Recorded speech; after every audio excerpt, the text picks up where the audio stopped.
Hey Shooby-Doodlers, how are you doing? I had a comment from No Chipmunks last week on my video, how to scan artwork for picture books. My dilemma, digital art not looking traditional and traditional art not looking neat and clean like digital.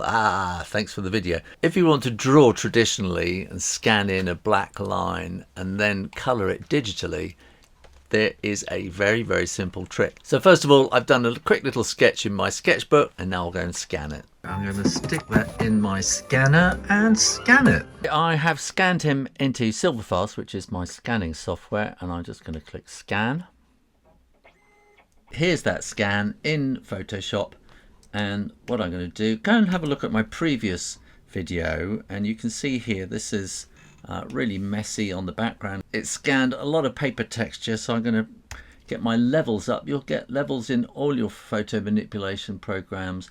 This part here is the white. I'm just going to move that up that way a bit and move that way that bit, and that sort of gets rid of a lot of the white and the mush in the background. I think I can just get rid of a little bit there, just a bit of mess in the background like that.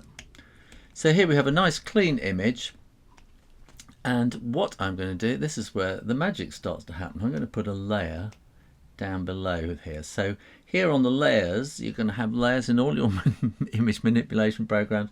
You've got the layer with your image. This is your scanned pen and ink drawing, and you have another layer underneath it.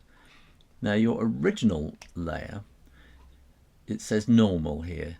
Change this to multiply, and then an amazing thing happens. So if we get a nice kind of doggy kind of color, so if we paint underneath, then it shows through in the layer underneath. But look what happens if we go over the edge. The white in the layer above has essentially become transparent. So we can paint him in here. You can erase bits if you need to.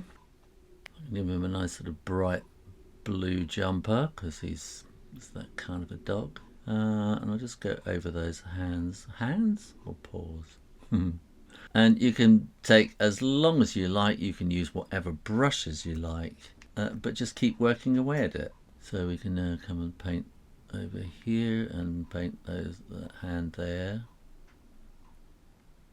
like that, and then we'll have some sort of greyish trousers. It's not very modish, is it? Oh, that's gone over there. But and as I say, you know, you can be as careful as you like, as scrappy as you like, and just work it out like that. So here is your basic illustration. Now what I'm also going to do is I'm going to put a layer underneath it again. So I'm going to drag it down, or I'll drag that one above it.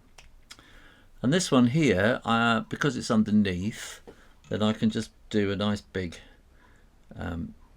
shadow like that, which looks horrible. So what I can do is reduce the transparency of it, which will turn that down a little bit. And then I'm going to need a little bit of white in there as well, like that. And a little bit underneath there too.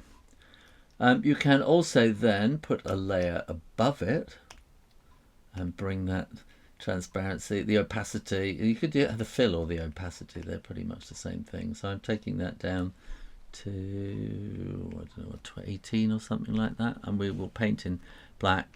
And then you can, you know, if you want to have shadow in there, you can do that over the top. And then it's kind of non-destructive, so you can turn it on and off if you want, and sort of come back and change the shadows if you're not quite happy with them. There you have your basic digitally coloured, traditionally drawn pen and ink drawing. The secret is that the scanned layer that you brought in, get it as clean as possible with your levels, and then switch to multiply. Multiply is the secret. Thanks for watching. I hope that helped. Make sure you are subscribed to the Shoo Rayner drawing channel and keep coming back for lots more drawing videos every week. In the meantime, keep drawing, drawing, drawing. Practice, practice, practice. And I'll see you next time. You take care now. Bye-bye.